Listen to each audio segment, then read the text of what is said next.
আমি ইউনূসকে আহ্বান করি, আসেন না আমার সাথে নির্বাচন করেন, যে কোনো কনস্টিটুয়েন্সিতে আসেন, দেখি কে জিতে, কাকে জনগণ ভোট দেয়। আজকে নির্বাচন দিয়েছে, কেন আওয়ামী লীগ নির্বাচন করতে পারবে না? কেন আওয়ামী লীগে ভোট দিতে পারবে না? অবশ্যই আওয়ামী লীগকে নির্বাচন করতে দিতে হবে, আমরা নির্বাচন করতে চাই।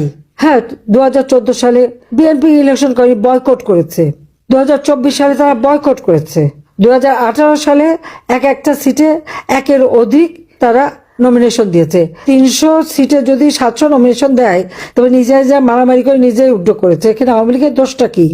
কিন্তু 18 সালের নির্বাচন নিয়ে সেটাকে বিতর্কিত করে, এটা তো ইউনূসের মেটিকুলাস ডিজাইনের অংশ। সব তথ্য বেরোচ্ছে এখন। আজকে আমি বলবো যে আমাদের কৃষক, শ্রমিক, ছাত্র জনতা, মেহনতি মানুষ, নারী সমাজ, সকলে যে যেখানে আছেন সবাইকে ঐক্যবদ্ধ হতে হবে। এটা কোনো নির্বাচন হচ্ছে না, এটা নির্বাচনের একটা খেলা। এখান থেকে কোনো জনগণের ম্যান্ডেট আসবে না। নির্বাচন নামে একটা প্রহসন হচ্ছে, যেখানে আওয়ামী লীগ অংশগ্রহণ করতে পারে না। সেটা আবার নির্বাচন কিসের? অন্তত 50% ভোটারের আমরা আমাদের পক্ষে। আজকে আমাদের নির্বাচন করতে দেবে না কেন? আমি ইউনূসকে আহ্বান করি, আসেন না আমার সাথে নির্বাচন করেন, যে কোনো কনস্টিটুয়েন্সিতে আসেন, দেখি কে জিতে, কাকে জনগণ ভোট দেয়। তখন না বুঝতে পারবো। সেটা তো করতে পারবে না, সে সাহস নাই। কারণ রক্ত চোষা আর কেউ ভোট দেবে না, জানে তা ভালো করে। গরিবের রক্ত চুষে খেয়েছে তো, আর টাকা পাচার করে বিদেশের সম্পদের পাহাড় গড়েছে, বাংলাদেশে কোনোদিন 1 টাকাও বিনিয়োগ করেনি, তো তার আবার কে ভোট দেবে? সেই জন্যই তো ভোট চুরি করে ক্ষমতা আসতে চাচ্ছে।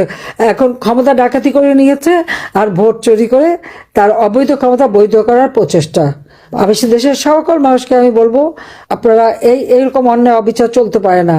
অবশ্যই যারা আপনাদের পরিবারের উপর হামলা করেছে, আপনাদের উপর নির্যাতন করেছে, একদিন তার বিচার হবে। শুধু নাম ঠিকানাগুলি রেখে দেন, সব নাম ঠিকানাগুলি রেখে দেন, ভুলবেন না। এটার জন্য মনে থাকে, আওয়ামী লীগের আবার নিয়ম আছে। আওয়ামী লীগ খুব উদার, যত মায়ের খাক গুতা খাক আবার ভুলে যায়। 2001-এ বিএনপির হাতে নির্যাতিত হয়ে পরে তো আর কেউ কোনো কিছু বলেনি, এবার আর ছাড়া নাই। ইনশাল্লাহ দিন ফিরে আসবে, বাংলাদেশের জয় একদিন হবেই, জনগণের জয় হবে। অবৈধভাবে ক্ষমতা দখলকারী ইউনূস, সে কিভাবে আওয়ামী লীগকে ব্যান করে? তার কি অধিকার আছে? তাকে আমি প্রশ্ন করি যে সে কি জনগণের ম্যান্ডেট নিয়ে ক্ষমতা এসেছে, জনগণের ভোটে ক্ষমতা এসেছে? তা তো নয়। আর তারপরে আওয়ামী লীগকে ব্যান করে, তার কি কোনো অধিকার আছে আওয়ামী লীগকে ব্যান করার? তার কি কোনো অধিকার আছে যে আওয়ামী লীগের কেউ ভোট দিতে পারবে না বা নির্বাচনে অংশগ্রহণ করতে পারবে না? কেন পারবে না? সেটাই আমার প্রশ্ন। এই লাশের উপর পাড়া দিয়েই তো ডক্টর মোহাম্মদ ইউনূস ক্ষমতাটা দখল করেছে, এটা কারো ভুললে চলবে না।